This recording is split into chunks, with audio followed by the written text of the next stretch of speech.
Intellect explains, while ignorance insists. That is a very common theme that you will see, especially in these political discussions. And it was super apparent in the Virginia governor's debate. I don't know if any of you watched that, but if you do, you will see one person standing up there calmly explaining their side, and the other person interrupting and talking over and shouting them down. Ignorance insists. Same thing happened at the Donald Trump debates, and I really wish that if we're going to talk about things that are actually important for how the country or the state or the city or whatever runs, that we would stop, reinforcing this idea that if you just say it loud enough, then it gets to be true. If you just insist enough, then you are right because you're the loudest.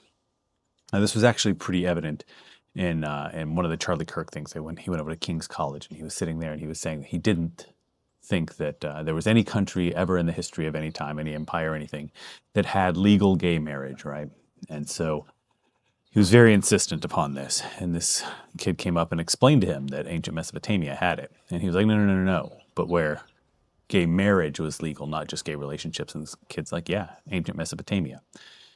And I think he went back and forth on this 3 times. And at the very end, Charlie Kirk just says, oh, well, I don't like it.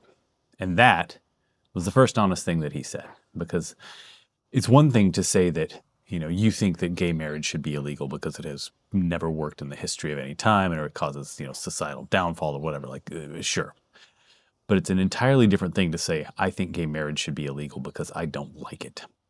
And right now, they're in the process of overthrowing Obergefell. And so we're kind of back to that point because there's no societal harm that comes from gay marriage. It's just that some people don't like it. And so, yeah, next time you're watching any kind of debate or you're hearing people talk about things politically, the person who is quietly explaining something, they know more than the person who is disrespectfully insisting on something.